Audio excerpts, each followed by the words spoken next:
I rather enjoyed the story of Robin Hood. This is the 1952 live-action Disney film. Its full title is The Story of Robin Hood and His Merry Men. And I have to say, it's really nice. It's really well done. If this were released today, yeah, that wouldn't be the case. There are certainly things that are room for improvement.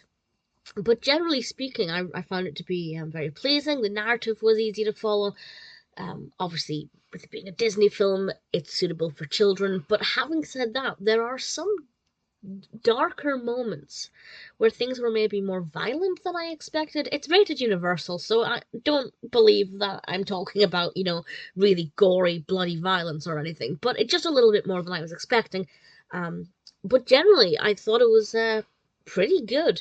It's got 6.6 out of 10 on IMDb, which I think I agree with. Obviously, it tells the story of Robin Hood. I'm not going to go into too much detail about the narrative. I'm going to assume there's a level of understanding of who Robin Hood was and what the story is. But in case you're unaware, you've never seen Robin Hood, is this a good introduction to Robin Hood? I guess so. I have to say I prefer the animation, Disney's Robin Hood animation. I just love and thoroughly recommend. But it's a very different experience. But if you're unaware of who Robin Hood is, or Maid Marian, or what the vibes in England were like at the time, I think it's very atmospheric. There are certainly historical inaccuracies.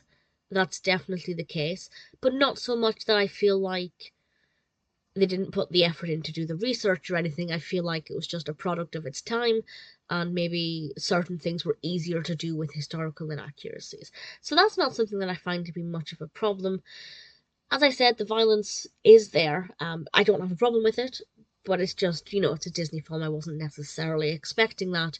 Um, but it definitely shows, certain outlaws, Robin Hood, of course, and what it can be like when you're not necessarily in the monarchy's favour at this time in England, to put it mildly.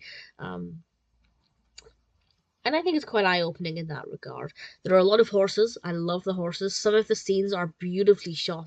Some of them are really chaotic, particularly any fighting scene. They're very busy. They're very full on. But I also feel like they work very well. The costumes are delightful. Some are definitely more historically accurate than others. That's definitely the case. Robin Hood, in particular, with kind of the green colour, everything felt like I was watching Robin Hood.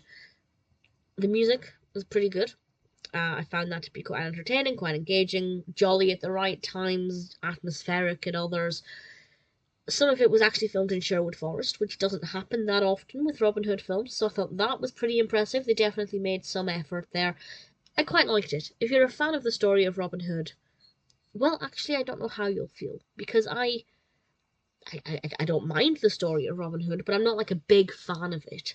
It's not something that I actively seek out to watch. So actually, if you're very knowledgeable about Robin Hood and are a big fan of Robin Hood, maybe you won't like it. I don't know. I'd love to know what you think of it. But personally, I liked it.